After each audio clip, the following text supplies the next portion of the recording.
Hello guys, welcome to back my channel. जैसा कि आप सभी लोग जानते हैं, ये है हमारी lecture number 5th class UP board class 10th NCERT based pattern.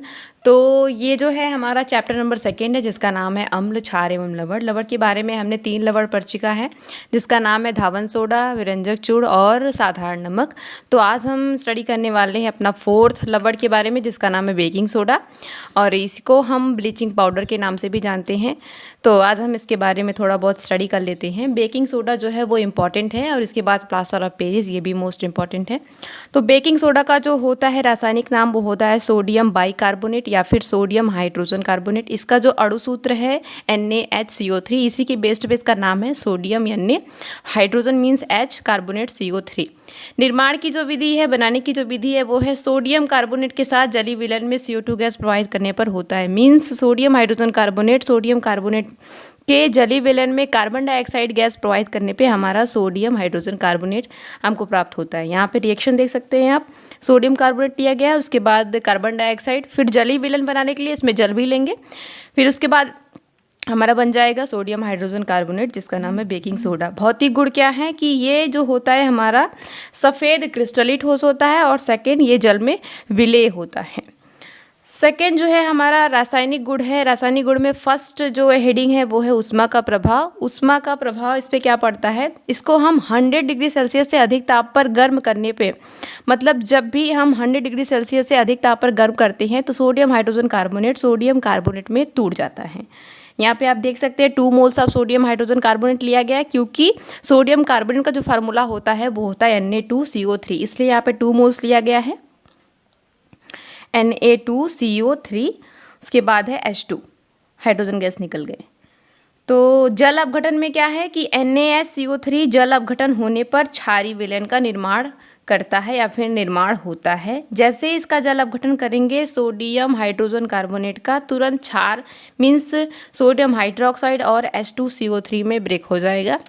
Next जो है हमारा अम्लों से क्रिया है। इसमें रासायनिक गुणधर्म में 3rd हेडिंग है, सोडियम हाइड्रोजन कार्बोनेट की अम्लों से क्रिया द्वारा लवण व कार्बन डाइऑक्साइड का निर्माण होता है।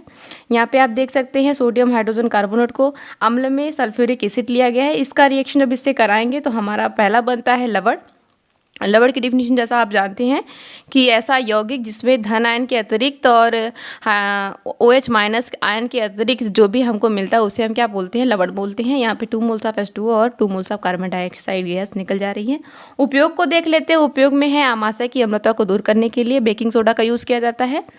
उसके बाद है बेकिंग पाउडर के निर्माण में, फिर चर्म रोग के निदान में, फिर प्रयोगशाला के अभिकर्मक के रूप में। उसके बाद अगली जो हमारी नेक्स्ट लवण है वो बहुत ज़्यादा इंपॉर्टेंट है, जिसका नाम है प्लास्टर ऑफ पेरिस। ये कई सारे कॉम्पिटिटिव लेवल एग्जाम पे भी पूछे जाते हैं, क्योंकि इसका जो सूत्र है वो ज़्यादा इंपॉर्टेंट है, जिसको हम लोग प्लास्टर ऑफ पेरिस के नाम से जानते हैं। इसको हम लोग शॉर्ट फॉर्म में POP भी बोलते हैं। POP means plaster of Paris. इसका जो रासायनिक नाम है वो है कैल्शियम सल्फेट हेमीहाइड्रेट। हेमी मतलब होता है आधा, तो कैल्शियम सल्फेट हेमीहाइड्रेट। अणुसूत्र देख लेते हैं। अणुसूत्र है CaSO4 इंटू हाफ H2O।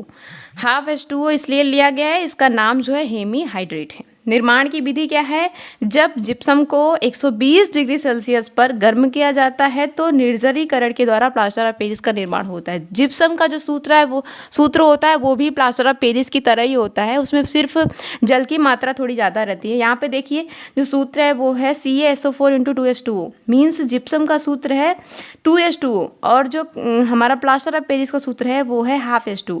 तो यहाँ पे 3/2 जो H2O है वो ज़्यादा है किससे, जिप्सम से, इसलिए इसका जो फार्मूला है वो है हाफ H2O और यहाँ पे है 2H2O। इसको 120 डिग्री सेल्सियस पे गर्म करेंगे तो हमको फाइंड आउट होगा प्लास्टर ऑफ पेरिस, जिसका सूत्र है CaSO4 half H2O plus 3H2O, यहाँ पे ये निकल जाता है। उसके बाद भौतिक गुणधर्म देख लेते हैं। भौतिक गुणधर्म में हमारा फर्स्ट पॉइंट है ये सफ़ेद रंग का चूर्ण होता है, और ये भी जल में क्या होता है, विलेय होता है। रासायनिक गुणधर्म की बातें करते हैं। रासायनिक गुणधर्म में दोनों की दोनों इंपॉर्टेंट है, ऊष्मा का प्रभाव और जल से क्रिया में। ऊष्मा का प्रभाव में क्या होता है, जब कैल्शियम सल्फेट डाईहाइड्रेट को, इसका नाम जो है वो कैल्शियम सल्फेट डाईहाइड्रेट है, जिसको हम लोग क्या नाम दे रहे हैं, इसको नाम दे रहे हैं हम लोग जिप्सम। कैल्शियम सल्फेट डाईहाइड्रेट को 120 डिग्री सेल्सियस से अधिक ताप पर गर्म किया जाता है तो निर्जलीय POP प्राप्त होता है, मीन्स प्लास्टर ऑफ पेरिस प्राप्त होता है। निर्जलीय का मतलब बिना जल का प्लास्टर ऑफ पेरिस प्राप्त होता है। यहाँ पे जो रिएक्शन दिया है CaSO4 half H2O is greater than 120 degree Celsius, means 120 degree Celsius से ज़्यादा गर्म करेंगे तो हमको निर्जली प्लास्टर ऑफ पेरिस प्राप्त होगा। उसके बाद ये जल बाहर निकल जाएंगे। ये जैसे जिप्सम का लिया गया वैसे वैसे हम क्या लेंगे, प्लास्टर ऑफ पेरिस को भी गर्म करेंगे तो वो भी हमारा निर्जली प्लास्टर ऑफ पेरिस प्राप्त होगा। जल से जब क्रिया कराएंगे प्लास्टर ऑफ पेरिस का तो हमको क्या फाइंड आउट होगा, हमको जिप्सम प्राप्त होगा। मीन्स जिप्सम से हम लोग क्या कर रहे हैं, हम लोग प्लास्टर ऑफ पेरिस बना रहे हैं। फिर जब हम प्लास्टर ऑफ पेरिस से जल की अभिक्रिया करा रहे हैं तो हमारा जिप्सम बन रहा है। ये दोनों एक दूसरे के विपरीत हैं। सिर्फ जल को हमको देखना है कि कितना जल हमको जोड़ना है। जल से क्रिया द्वारा कराने पर जिप्सम का निर्माण होता है। इसे प्लास्टर ऑफ पेरिस का जमना भी कहते हैं। कभी कभी क्वेश्चन पूछा जाता है कि प्लास्टर ऑफ पेरिस का जमना किसे कहते हैं, तो जल से क्रिया में ही है कि जब जिप्सम का जब हम लोग प्लास्टर ऑफ पेरिस का क्रिया जल से कराते हैं तो हमको मिलता है जिप्सम, जिसे हम लोग बोलते हैं जिप्सम का मीन्स प्लास्टर ऑफ पेरिस का जमना।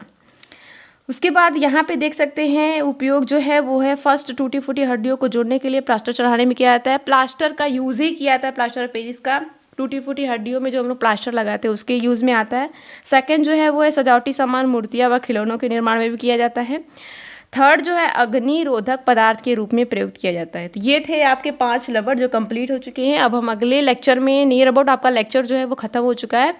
कल के लेक्चर में हम जो है वो सीखेंगे कि क्वेश्चंस के आंसर कैसे देने हैं इसके बारे में। तो 5 लबर के बारे में आप अच्छे से स्टडी कर लीजिएगा। आज के लिए सिर्फ इतना ही। Please like share and subscribe my channel. Thank you.